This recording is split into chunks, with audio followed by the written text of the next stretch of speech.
నేను పెళ్లి చేసుకొచ్చి 16 సంవత్సరాలు అయింది. 16 సంవత్సరాల నుంచి అఖండ దీపం వెలిగిస్తున్నా. 16 సంవత్సరాల్లో టిన్నుల కొద్ది నెయ్యి అయిపోయింది. అయినా దేవుడు నాకు కరుణించాడు. ఎందుకు కరుణిస్తాడు? నీవు చేసే పనులు ఎట్లున్నాయి కదా. కాబట్టి నీ నెయ్యి ఎవడికి కావాలా, నీ ఒత్తులు ఎవడికి కావాలా, నీ పాత్ర ఎవడికి కావాలా? భగవంతుడికి కావలసింది నిర్మలమైనటువంటి నీ భక్తి కావాలా.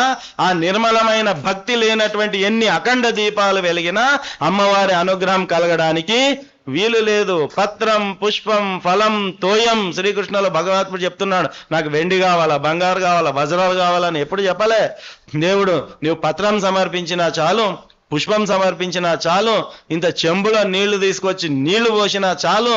కానీ అది ఎలా పోయాలా? భక్తితో పోయాలా.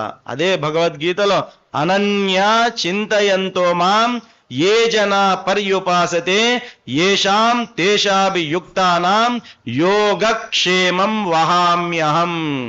చూడండి, ఎంత సాక్షాత్తు ఆ జగద్రక్షకుడైనటువంటి శ్రీ మహావిష్ణువే చెప్తున్నాడు. ఏమని?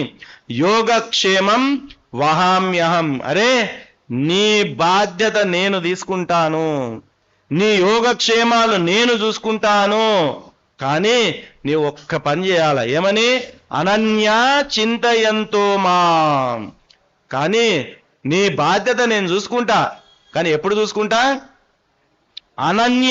అన్య చింతలు లేకుండగా, ఇంకొక ఆలోచన లేకుండగా శరణాగతి చొచ్చి అన్యథా శరణం నాస్తి త్వమేవ శరణం మమ అనే భావనతో నీవు నన్ను శరణు చొచ్చితే నీ ప్రాబ్లమ్స్ అన్నీ నేను చూసుకుంటా అని శ్రీకృష్ణ పరమాత్ముడు స్వయంగా ఇంత స్పష్టంగా చెప్పాడండి.